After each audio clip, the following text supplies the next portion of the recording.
Assalamu alaikum viewers, I pray very well inshallah.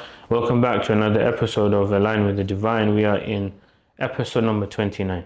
Allah subhanahu wa ta'ala says something in Surah Al-Qalam. Allah subhanahu wa ta'ala says, مَا لَكُمْ كَيْفَ تَحْكُمُونَ مَا لَكُمْ كَيْفَ تَحْكُمُونَ Allah subhanahu wa ta'ala is addressing this question to the Quraysh.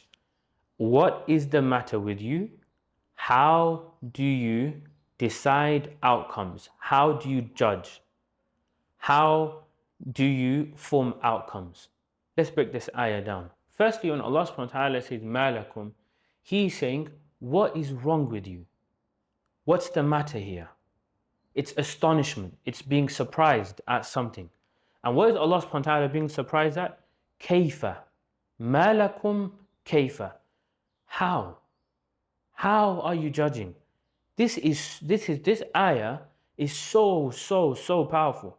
Allah subhanahu wa ta'ala is saying to the Quraysh, and by a large extension, people who don't result or people who don't refer their decision making outcomes to Allah subhanahu wa ta'ala, He's saying, not only what is wrong with your final outcome, Allah subhanahu wa ta'ala is saying, your process of thinking in forming judgments on the world is flawed. Tell me about your process here. Allah subhanahu wa ta'ala is not saying, give me the result here, that you go into a courtroom and the judge hits the hammer on the table and it's all done. No. Allah is saying before that, talk to me. Tell me, how are you producing judgments? What is the process? Allah subhanahu wa ta'ala is expressing disbelief at the process of thinking itself. Allah subhanahu wa ta'ala is saying, this is shocking.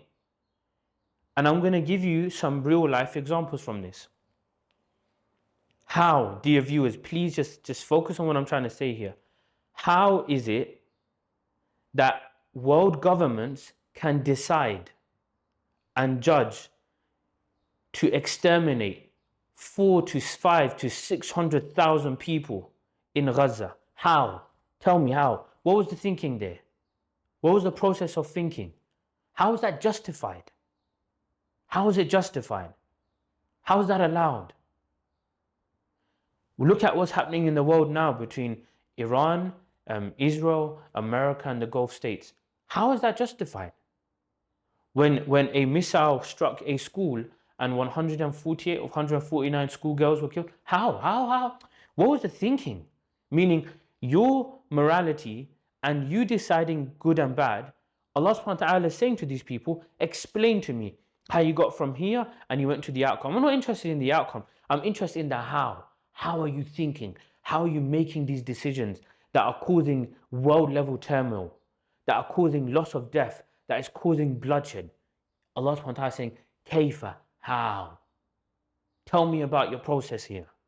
Tell me about your morality. Tell me about your basis. Similarly, we'll go a little bit more down. Homosexuality was something that was prohibited in Britain about 100 years ago, if you want to take it there. Then all of a sudden it was made permissible. Now forget the outcome here. We just want to understand how. How did something go from complete red line, complete no, to something which isn't just yes, but it's propped up? What changed here? They used big words like advancement, and human beings became more sophisticated, and human became enlightened. There was a period of enlightenment. Put those words aside. Still talk to me about the process. Allah is saying, talk to me about how you've done it. Well, how was the change? How did it occur? LGBT, something that was looked down upon years ago. Like I remember even being a child, going to like sexual educational classes at school. Many children used to be pulled out of those classes. In fact, they never even used to happen. Now, it's something that is pushed forward. It's something that is encouraged. We're not discussing the outcome here, whether it's good or bad. We're discussing something that comes more primary. What happened in the process here? Allah is expressing again disbelief at the entire process of arriving at a certain judgment. How did that happen? I'm going to give you another one. How is it that in the UK law, someone can get married at 16, but they can't get a driver's license or drive provisionally until they're 17, and they can't purchase alcohol until they're 18? How did you decide that? Because surely someone who's married should be able to drive and they should be able to purchase alcohol, because when someone's married, it means they are an adult. They can take care of their own family. They can earn. They can provide. They've got a level of discernment. They've got a level of maturity. So then why can't they drink alcohol at 6 or purchase alcohol at 16?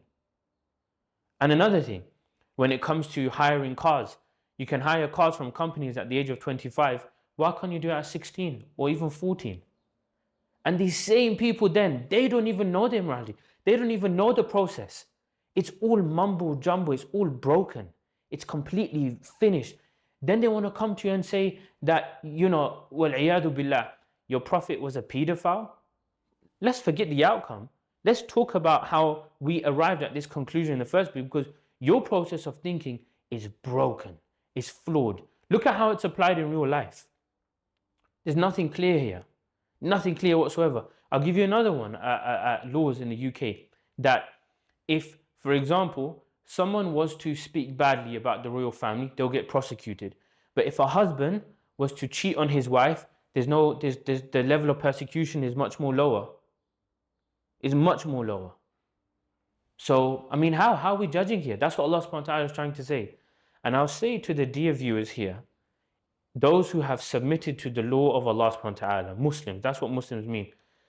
This is your superpower. Your superpower isn't just the fact that we can pray as a collective, isn't just the fact that we can fast and come together, isn't the fact that the superpower is our morality in how we arrive at conclusions and judgments is fixed. It will always be one. And that's why there's stability in Islam all the time. There's no confusion. There's no eruption. There's no one standard today is another standard tomorrow. It's all one. That is our superpower.